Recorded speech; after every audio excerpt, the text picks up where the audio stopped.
There was so much to talk about at the Las Vegas Grand Prix, with Max taking his fourth driver's title, Cadillac's entry into F1 in 2026 being confirmed, and Mercedes' shocking performance.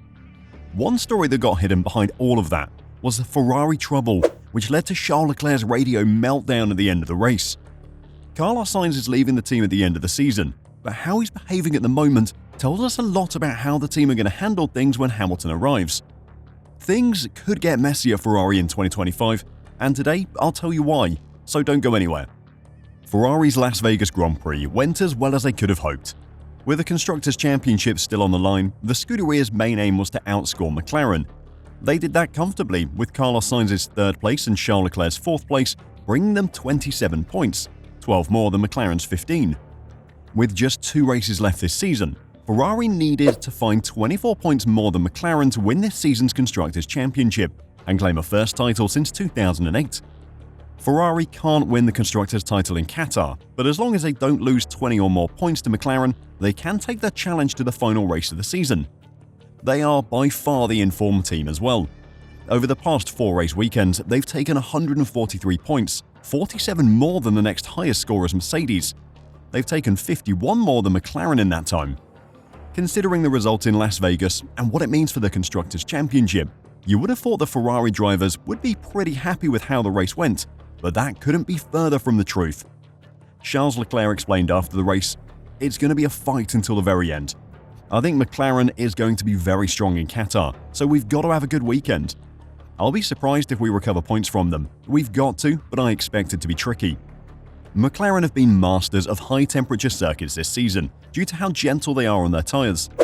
They also struggled in Las Vegas due to the long straights on the track. Since their flexible DRS flap was outlawed after Baku, they've struggled with their straight-line speed. In Vegas, they bought their lowest downforce rear wing of the season to try and solve the problem, but it clearly didn't work, as they were much slower than Mercedes, Ferrari and Verstappen. Qatar is expected to be a weak circuit for Ferrari, one where it should be slower than McLaren and potentially also Max Verstappen's Red Bull. Despite losing a lot of points to Ferrari over the last 4 races, McLaren team principal Andrea Stella explained there's a reason for his team to be cautiously optimistic. "We have to thank Mercedes for having performed so strongly and secured P1, P2. Otherwise, Ferrari would have been an even bigger threat in the Constructors' Championship," said Stella. "It's true that Qatar and Abu Dhabi should be territory that is more suitable for the way we've designed our car. But at the same time, we need to be careful that the level of the top teams in Formula 1 is unprecedented." While 3rd and 4th may not have been enough to claim the Constructors' Championship for Ferrari, it wasn't that which caused Charles Leclerc to have a shouting match with his race engineer over the team radio. The Leclerc and Sainz partnership has, for the most part, been successful. At face value, you have 2 excellent drivers who seem to work well together, something that is almost unheard of in F1. Ferrari have always tried to say they don't have a number 1 driver, but the team definitely prefer Leclerc. He is the career Ferrari driver, and he has more often than not held the upper hand over Sainz, though his penchant for a costly mistake may always hold him back. There have been some sketchy team radio moments during their seasons together, when team orders haven't been received well, but the majority of the time they've played nice, valued the team above themselves, and worked together to find Ferrari success. When you really think about it, it's actually incredible how well they've worked together, considering how well matched they are. But with Sainz on the way to Williams, he knows his podium fighting days are numbered, and in Vegas, he displayed a ruthlessness that has been suppressed while he's had to play nice with Leclerc. It was a ruthlessness that caused Leclerc to explode, and with Hamilton incoming, it could spell disaster for Ferrari. Before I get into the details though, if you're enjoying the video and want to catch more daily F1 news, make sure to give us a like and subscribe to F1 Reverse. Thanks a lot. So what happened to cause Leclerc to explode over his team radio? Well, Leclerc, who finished just over 2 seconds behind 3rd place teammate Carlos Sainz after they swapped positions multiple times during the race, unloaded after the checkered flag in an explosive rant that race engineer Brian Botzi was clearly hoping to, but proved unable to interrupt. Told by Botzi to pick up rubber after the flag for weight, Leclerc replied sarcastically, "Yeah, whatever you want, as always." And he then unloaded. Botzi said, "Charles, you did your job. Okay, thank you." And Leclerc responded, Yeah, I did my job. But being nice F's me over all the effing time. All the effing time. It's not even being nice, it's just being respectful. I know I need to." Then Bottas interrupted, "Charles?" But Leclerc carried on, "Shut up. But at one point it's always the same. Oh my effing god." Bottas said, "Okay, but anyway, you did the right thing for the team." Bottas then reminded Leclerc again to pick up rubber, receiving a yeah, effing pick up what the F you want in reply. What caused this expletive-filled rant?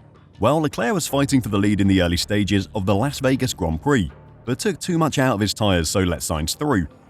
He regained the place just before the second pit stop as Sainz drastically faded and let Leclerc by. Sainz went into the pits after that while Leclerc stayed out for a few extra laps. Exiting the pit lane after his second stop on lap 31, Leclerc had been told it would be close with Sainz, who had a few laps worth of temperature in his tyres, and therefore would be faster than Leclerc for a couple of minutes. Ferrari told Leclerc, though, across two messages, that Sainz had been told not to overtake or put Leclerc under pressure, and Leclerc should focus on taking care of his tyres. Then, Sainz passed Leclerc at the next corner anyway.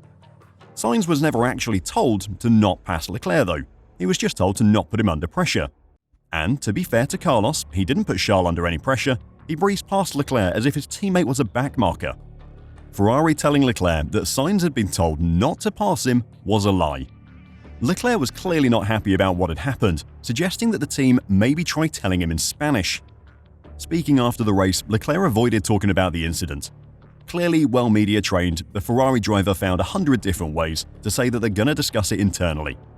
The one emotional comment he gave, which may have shown that Carlos renegaded on some kind of pre-race agreement, was, "I'm not happy about Carlos, but I won't go into details." Why? Because we talk about these things before the race, and I'm always the one who respects those agreements. From now on, I'll be thinking about myself only. From Sainz's point of view, he has nothing to gain from being a team player. He isn't at Ferrari next year. He already has a drive for 2025 as well. He just wants to make the most of his last few races and show everyone just how good he is. And he did that perfectly, so bravo Carlos. But what this incident did expose is some problems which are guaranteed to rear their head again when Hamilton arrives in 2025. The Ferrari pit wall is weak. Whether it's decisive strategy calls or how they handle their drivers, they don't have the sharp edge that a team like Red Bull do. Leclerc and Sainz have mostly played nice while on the team together, valuing Ferrari's overall performance over personal glory. If they think Hamilton is going to do that, then they're going to be sorely mistaken. Lewis has shown time and time again throughout his career that he's not in Formula One to practice his team working skills. Alonso hated being his teammate at the very start. Hamilton tweeted his and Jenson Button's telemetry to the world when he thought that McLaren were favouring his teammate over him. The 2016 season's battle with Rosberg was brutal, with Hamilton making a huge mistake in Spain, taking both cars out of the race. Their battle infuriated team boss Toto Wolff as he failed to control the two throughout the season. If Ferrari and Charles think that Hamilton is going to come to Maranello next season and work with Leclerc for the good of the team, they are sorely mistaken. Ferrari are in with a serious shot at a Drivers' Championship next year, assuming their winter development goes well. Hamilton will start that season knowing that he can take a record-breaking 8th World Championship title, and pre-race agreements and team radio messages that offer as much resistance as a wet paper bag aren't going to hold him back. Leclerc should learn from what happened in Las Vegas. Sainz showed a sharp edge, ignoring the vague team orders he was given, and Charles got cut. The Monegasque has been shown that a ruthless driver won't play nice with him. If he thinks what Sainz did was out of order, he is going to hate Hamilton. What did you think of the Ferrari team order mess in Las Vegas? Let me know in the comments down below, and if you want to support the channel, make sure to check out our merch store at f1reverse.com. Until next time, drive safe and bye for now.